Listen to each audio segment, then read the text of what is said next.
Hey guys, let's get straight to the point. Today I'm going to show you how I color graded the portrait video that I filmed with my friend.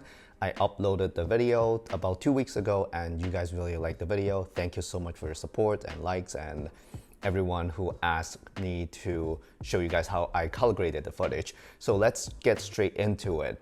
Before I talk about the color grading process, I want to talk about the camera and the gear and the lens and all the camera settings that I used to film this portrait video, because if you don't know the settings of the camera, there's not much point, you can't really replicate it anyway. So I was using the Sony FX30 with the Sigma 18-50 f2.8 APS-C lens, and I was using the Crane M3 as the gimbal for stabilization, but it doesn't really matter if you want to do handheld, it's the same thing. We're just creating the look here. And I was using a K&F 2 to 9 stop variable ND filter. Yes, a lot of people don't like variable ND filter because the color casting, and also it will have like weird IR pollution going into darkest shadows of the image. But I'm so used to using this variable ND filter, so this color grading process will get you actually to get rid of those problems when you're using variable ND filter. So the camera setting that I was on the FX30 was S-log3. I was filming in S-log3, of course, because it was daytime. So I was on the first base ISO, which is ISO 800, and it was filmed in 24 frames per second, shutter speed at 1/48th of a second. Basically the normal motion blur with no slow motion, because I don't usually film slow motion because everything looks cool in slow motion, so what's the point? I was filming everything in 24 frames per second, ISO 800, 1/48th of a second shutter speed. So that's the camera setting. So if you have the same camera, or if you have any camera that can shoot in S-log3, this will work for your camera as well. But of course, the FX30 has 10-bit color space, so, or color depth, I should say. So that really make a big difference if you don't have 10-bit. If you only have 8 bits, the S-log3 might not be the best choice. But anyway, this is 10-bit 422 in S-log3. On DaVinci Resolve, by the way, I have the studio version because I was using, like, my main camera is a Blackmagic Pocket Camera 4K. So I have the studio version, which is the paid version. I highly recommend you guys getting the paid version, because I think you can't really edit 10-bit footage if you only have the free version, and also you are missing a lot of features that only the paid version will provide. I think noise reduction is one of them, and it's really important, especially when you're using an APS-C camera like the FX30 or the ZV-1. So let's go into DaVinci Resolve. This is my workspace. Here you might have a different layout. I have all the keys mapped to Final Cut Pro because I use Final Cut Pro for editing. So you might have different shortcuts, but anyway, we're not talking about those. I will show you my DaVinci Resolve Studio settings. These are my master settings. I always have my timeline resolution set to 1080p because I don't need 4K. I usually don't export my video in 4K. By the way, the FX30 was filming in 4K, downsample from the 6K sensor to 4K, and then when I export my video in DaVinci Resolve, I export them in 1080p. I know it's surprising. It looks great anyway. Even after uploading to YouTube, it still looks amazing. So I export my video in 1080p, but when I export the YouTube video that I uploaded, I export it in Final Cut Pro back into 4K. So that way YouTube will not compress my video because it's already 4K. But whatever I export in DaVinci Resolve, for my friends and clients, they always receive 1080p because they look better anyway. I like 1080p more than 4K. I don't need that much sharpness, especially when I'm doing portrait videos. And color management, all basic settings, DaVinci Y RGB, and timeline color space is Rec 709, Gamma 2.4. So that's the settings. If you want to copy them, go ahead, screenshot it, and then copy them. It's really basic settings, nothing really different from a lot of people. So before we get started, you have to choose a frame that you really like, basically the frame that you think looks the best, so you can work on the colors that you want. This is the color graded version. So this is what you saw on the YouTube portrait video that I uploaded 2 weeks ago. So let's turn off all the notes. If someone knows how to turn them off all at once, let me know. For some reason, I don't remember how to do it, so I'm just gonna turn off everything. Anyway, so you can see that my node tree structure is pretty complicated. I know some people, they do even more complicated node tree structure. This is already not super complicated. I don't have any layers or any parallel nodes because I want to keep everything simple. I don't use any masking, especially if I only have one person. Actually, especially when I have multiple people, I should say, in the frame, because if I use masking, sometimes the masking doesn't really do well, even when I use the AI feature, the smart masking thing. It's always gonna create artifacts. If I just isolate, let's say, someone's like face or skin tone, they will have like weird halo no matter how I blur out the edges. So I don't use those. I just want to keep everything as simple as possible, because if you start doing too much to the image, it will just make things worse. If you're professional enough, yes, you can do that. But just a disclaimer, I'm not a professional colorist. I just do this. I learned everything on YouTube, but I'm sharing my knowledge with you guys right now. So nothing super complicated. The node tree is like this.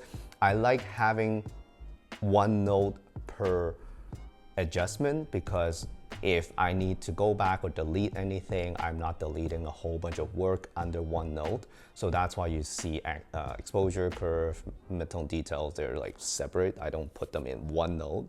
And I don't know if it's only my version of DaVinci that is having this kind of glitches. Whenever I do undo, which is Control or Command Z, it doesn't really go back to one step. Sometimes it goes back like 2 steps, or sometimes it doesn't even do the undo thing I wanted to do. So I don't know. So that's why I have a node for every single adjustment. So before we start color grading, this is S-log3. This is how it looks naturally out of the camera without any LUTs or anything applied. I don't use LUTs except the conversion LUTs that we're gonna use built in DaVinci Resolve. I've never used anyone's LUTs, and I highly recommend you guys not to use other people's LUTs, because it's not gonna work, most likely, because those LUTs are made for their images and it's custom tailor-made for their images. So if you applied those LUTs to your images, most likely it will look different from what they have. So that is because maybe you guys are using a different camera, or using just different settings, or even white balance. It's not gonna work. The white balance on my camera on the FX30 was 5600 Kelvin, because it was daytime. And I know sometimes when it's cloudy, I should adjust the white balance, but I just want to stick with one white balance, so I don't have to do so much in post, like adjusting, oh, this frame is like 5600 and that frame is like 5000. So I kept it in 5600 Kelvin, simple. Everything is so simple, trust me. So before we start creating the look, I will have to convert this to a proper color space. So I have a CST, which is color space transform node. And this one right here, if I turn it on, it is converting this S-log3 image to Cine film log. So under effect, if you search for color space transform, it will be an option. You just drag it onto this node right here. The reason why I'm not going from scratch is because I want to make sure that you guys are getting the actual image that I uploaded 2 weeks ago. So that's why I'm not starting with like one node and then build it up. So color space transform, I have Sony S-log3 as the input color space, because I was filming S-log3, and then I have Sony S-log3, of course, input gamma, and output color space is Rec 709, because that's the safest space for almost all the displays, at least like even for TV, it looks great. And then output gamma, this is really tricky because this is not going to Rec 709 or Rec 709A if you have a Mac. Rec 709A, it's another whole story for Mac. I am converting it into Cineon film lock, Cineon film lock.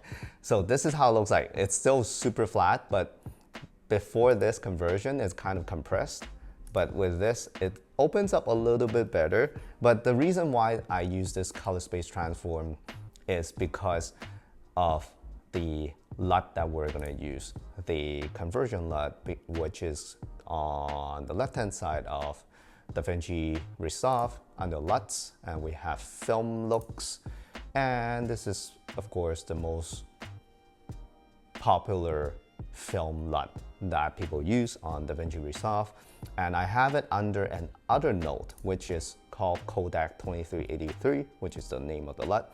And if I turn it on, you can see that it's already converted into a really nice film look. You can call it, like, you can just use this. To be honest with you, a lot of people just use this and add some saturation and call it a day, and that's fine for me. But I do micro adjustment, and I'll tell you guys why. So this is Kodak 2383. They have 3 different ones in DaVinci Resolve Studio, the paid version. I don't know if you guys have it in the free version. Like, if you do, let me know. Or if you don't, let me know too. They have a D55, D60, and D65. What I notice is just the color temperature, basically. So if I don't have, or if I don't have a preference, I can try each LUT and see which one looks the best. I usually choose the one that looks the most natural because I want to start off with a natural color space or color kind of palette. And this one, I use the D60. So it's this one right here. So that's the LUT. You just drag it onto a node and it will apply. So this is before the LUT, after the LUT. So we are at a really good starting point already. And after that, what I do with the FX30 is I will always have a noise reduction no matter if it's a bright sunny day or if I have enough light. Because it's an APS-C camera, yes, the noise is gonna be a little bit more obvious compared to, let's say, my Sony A7 IV because of the sensor size, there's no doubt. And having the noise reduction will guarantee that I have a cleaner image. Yes, sometimes people would say that why would you apply a noise reduction when it's like a bright sunny day? That is because with the noise reduction, actually, I find that the images are softer, which is good because the Sigma lens and the FX30 6K sensor, the images are really sharp. A lot of times it's way too sharp that I don't like. I'm doing a lot of stuff here to make it not as sharp as it straight out of the camera. So noise reduction, I have it in the first node. I always have it in the first node. If I turn it on and show you guys how to do it, it will be at the bottom left, right here with this whatever flying photo image thing here. I have frames set to 1 frame because I don't really need a strong noise reduction anyway. 1 is good enough. I always have this setting unless the images are super noisy, super low light, then yes, I will adjust the numbers here. But I have temporal threshold set to 10, 10, and then for this one, spatial threshold, I don't know if I'm saying it right. I will uncheck this link thing and then just add the chroma noise reduction. This one is for the color noise. So if you have like color noise or dust dancing in the darkest part of the image, then you can use this to remove them. 7, it's a pretty good number for a general purpose image. And the next node that I use is, of course, exposure. This really depends. This one, it really depends if your images are overexposed or underexposed. But for exposure, I have a tip here. If you're using Sony cameras, especially if you're using the FX30, I have Zebra set to 80%. 85 or 80%, nothing over 90, because I know that if I set Zebra to 90%, the Zebra is not going to show up until something is really clipping. So I want to play it safe. I would rather have an image a little bit underexposed than overexposed because an overexposed image looks cheap. So I would rather underexpose it with DaVinci Resolve noise reduction and everything, it's not gonna look too bad. That's me. But a lot of people, they overexpose S-log3 because they want cleaner shadows. They don't want any noise in the shadow, but I don't see anything. I don't see any noise. If you guys saw like noise in my last video, then let me know. I didn't see anything. So I always try to protect the highlights. You can see that everything is protected. Here we have the skin tone right here. I don't know if you can see it. So nothing is clipped. If I overexpose this image, most likely this part will be clipped and I have to pull it down in exposure, and I don't like that because I'm risking overexposing highlights and I will not be able to recover them no matter what I do if I'm overexposed more than the sensor can handle. So I always underexpose. So don't follow me if you think that you want to overexpose your image because you want a cleaner image. I think it's clean. So for exposure, it's pretty well exposed already because I was using a variable ND filter. So I was monitoring like at the back of the camera, and I also have the LUT in my camera so I can view the image right out of the camera screen, so I know how to expose it. I use my eyes to expose it. I use zebra and my eyes to expose it, and usually it works. So as long as it doesn't look too out of control on your camera, then it should be fine. So for exposure, you can see that I didn't do much. I literally just lower I use the HDR wheels, by the way. I lowered the highlight and then the shadow by a little bit because it was kind of too bright still. So this is before, pretty bright, right? After. The reason is because I know I'm gonna use curve to add contrast. Before, I usually use just the contrast option in DaVinci Resolve right here to add contrast, but now I use curve. So this looks a little bit dull, not super high contrast, but because I know I am going to use curve. So the next node is curve. This is before, and I have a really simple S-curve. See, I told you guys, it's so simple. You can do it like without following me almost. But here I have a S-curve with the shadow lifted a little bit just because I don't like super dark shadows. I kind of like them lifted, so it looks a little bit nicer. And on the FX30, it's super nice if you lift the shadow, so it's great. It looks more like a film camera. So if I turn this on, you can see that it's higher contrast, everything is brightened up because of this point right here, and also the midpoint, it's also lifted with the shadow being pushed a little bit lower. Not not the darkest part, but the mid shadows. So this is after, before, after. Everything looks great already, to be honest with you, without adding your own personal kind of colors. And the next note is mid-tone details. This one is really important, especially for portrait videos. I do a lot of portrait videos. I do street videography as well. I don't do landscape. I don't really do products. I do portrait videos for people. So I want their faces or their skin to look nicer. Yes, it's not exactly like Photoshop where you can like literally remove stuff. I'm not gonna do that for people. That's too much. So what happened is I will lower the detail level of mid-tones, which is usually the skin tone, or the skin, I should say. If I turn it on, I know you might not be able to see it here because of the screen recording and YouTube. So if I turn it off, you can see a little bit more details, a little bit more wrinkles and everything. But if you turn it on, everything is smoother, which is nice. You don't have to use a mist filter or any kind of diffusion filter. By the way, I did not use any diffusion filter when I was filming this portrait video.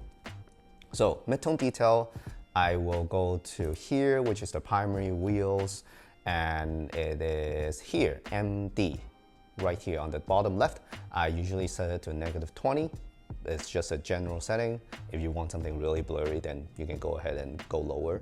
But then if it was set at 0 before I do anything. For saturation, this is a personal taste, and also it depends on your camera. I have the FX30 S-log3.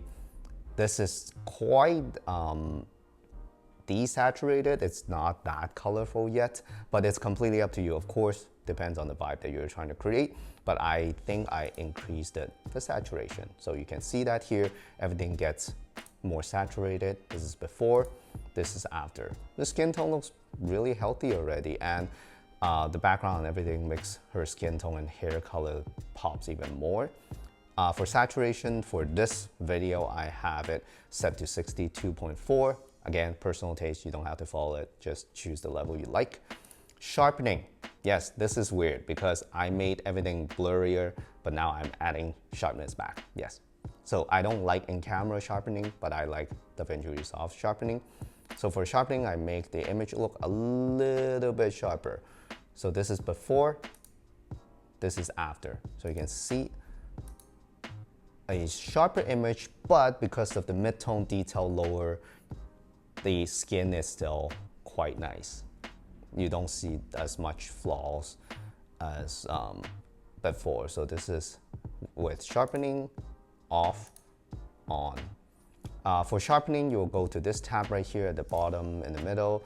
You will lower the radius level to whatever level you like. I set it to about 0.47. It's usually at, it starts at 0.5 for whatever reason, but it's gonna be sharper. If you lower it, it's gonna be blurrier if you increase the level. So it's set to 0.47. Anything below that is too sharp for me, at least.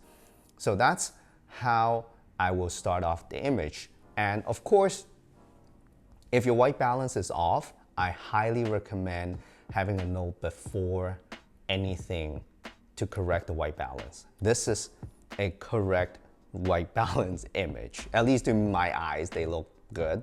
I don't use a color checker anymore. Before I use it to correct my white balance, but I find that because I can load the LUT onto my FX30, I don't need that. I can just see the actual image. That is gonna be like at least in the ballpark of where I will color grade it. So if your white balance is off, let's say it's like too yellow, too warm, you can cool it down. If it's like too magenta, you can make it greener. So if your white balance is off, do it before anything. And if your white balance is okay after all the steps right here at the top, then we can start creating the look. The look that you saw in the video portrait last or 2 weeks ago on my channel, this is without the look. I literally did super little to adjust it because to me it looks great already. Because when you are filming, you should try your best to get the look in camera. So this is all the steps to correct or to make the out of camera image look like what it is right now. And I think it looks great already.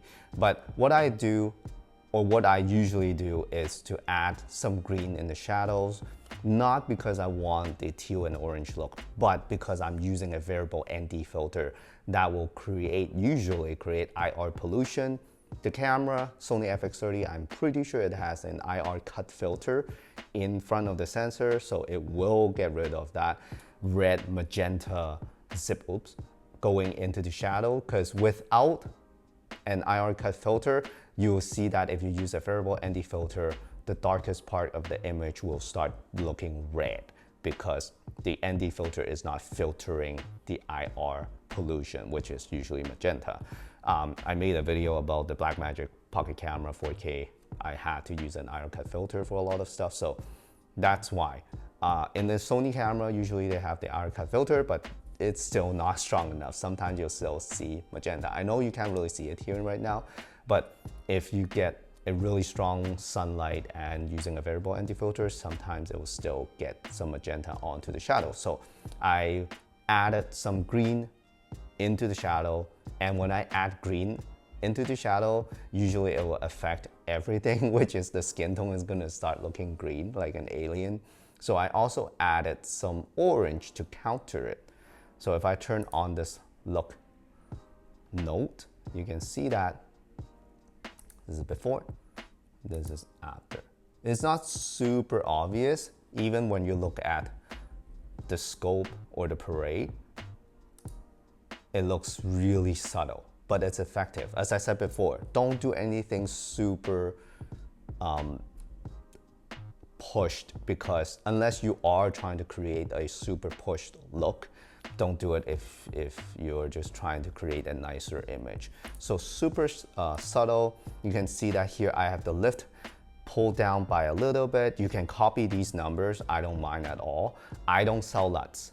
I don't sell presets. I don't sell LUTs. I'm not gonna give you a link to download the Powergrade or the presets or the LUTs, because there's no point. I'd rather teach you guys how I do it, at least, then you guys can try it out at home. So here, this is the look. So I have the lift, which is the shadows, pulled to green a little bit. So this is the settings. And mid-tone, I have to counter the green, so I pulled it up closer to magenta and orange. So the skin tone will go back to a healthy color.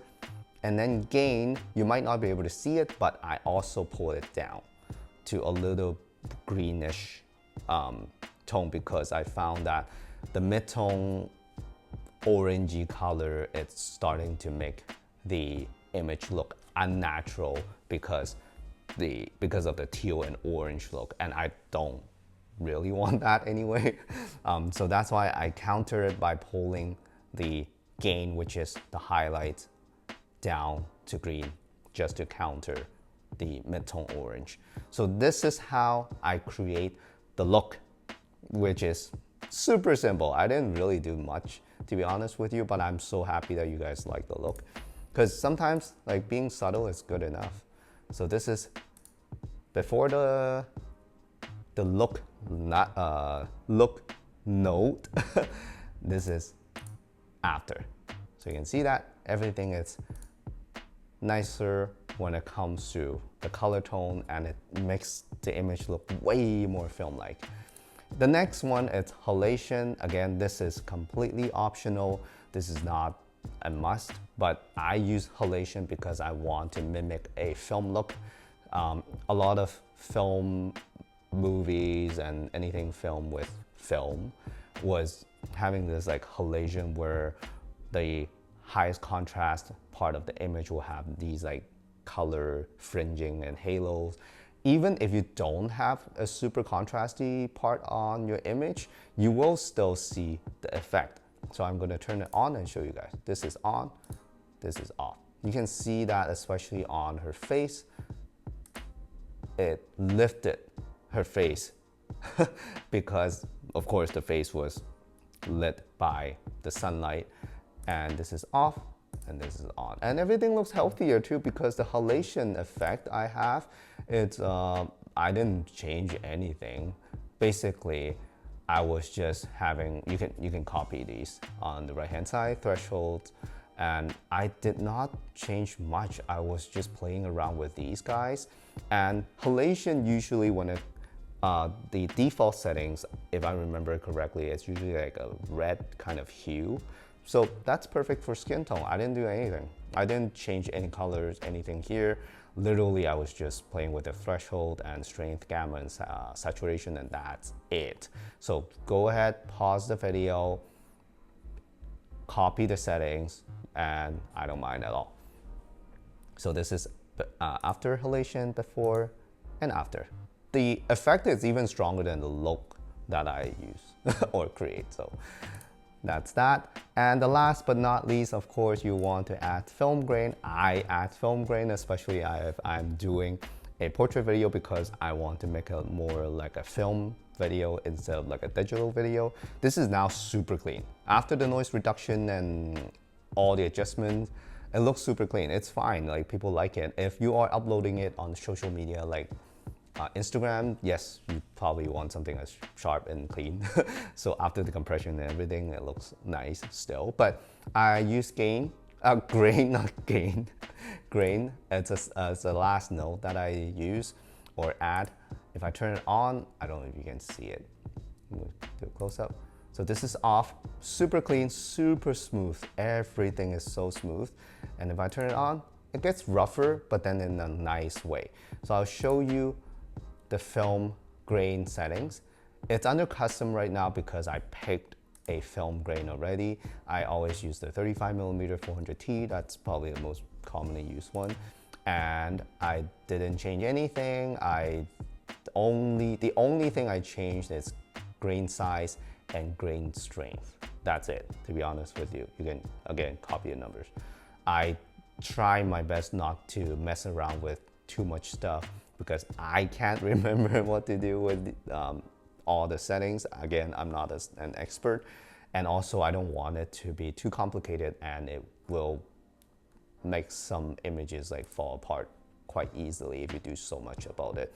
So this is the look that I create, and this is the look that you guys liked in the video portrait. Again, thank you so much for supporting that video. I would love to do more portrait videos and show you guys more how you can create nice image with different cameras. So definitely stay tuned, but let me know if you want to learn more. Another thing I always do, you might notice that on this side, I have so many images. That is because those are the steps that I created. Like usually if I like an image or if I like, oh, I like this look right here, I will right click and grab still and make sure that I have it saved under my stills one, which is for this project right here. So that's why I have like a tutorial one.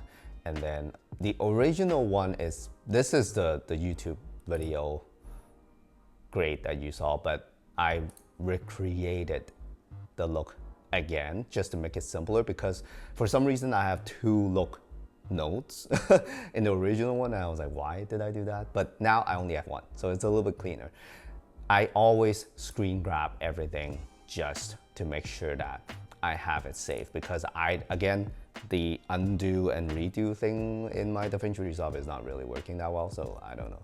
So it's not a safe way. So let's say if I have this one right here, I'm pretty sure if I delete everything, it will. See, I have like so many looks note right here. I don't know. I'm just gonna delete everything. And this is S-log3 before the color grade and everything. So now I'm gonna pick I like this one, a hero shot, and then I'm gonna apply the one that we just created, which is tutorial 2. See, everything looks amazing. It's exactly the same settings as the one that you just saw. I don't know why that note flew all the way to that side. So that's that. And before I export it, if I am not doing any editing in Final Cut Pro, I usually try to choose the aspect ratio of the video because I don't like this kind of tall video. This is 16:9, the original aspect ratio out of the camera. But under timeline, I can go to output blanking at the bottom. I don't know why it's called that way. Let me know if you know. I would choose the aspect ratio. Before, I always choose 2.235 to 1 or 2.4 to 1 because I think that it looks like really like movie-like with the two big black bars at the top and the bottom. But now my new favorite aspect ratio is actually 2.0 because I have more space for the headroom and the bottom. I have more information, but yet I still have the black bars. So this is usually what I will do when I export them. So this is how I color grade the image. I hope you guys enjoy this tutorial video. I know it's a little bit long and it's completely unscripted, but I just want to talk to you guys like talking to a friend, showing you guys how I do it. So this is how I do it, and I really enjoy these tutorial videos and video portraits. So let me know if you have any more questions about this process, or if you want me to do certain things with video portrait or like tutorial, let me know in the description below. Again, I'm not an expert or a professional colorist, but I really enjoy doing this. Practice makes it perfect. So keep practicing, keep trying it out. By the way, I will be posting I'm pretty sure I'll be posting a new video that I filmed with my new favorite camera, the Sony ZV-1. My friend birthday party, the color grade was really nice. I want to show you guys that video as well. And if you guys like that video and you want to learn how to color grade Sony ZV-1 8-bit footage, let me know in the comment section below as well.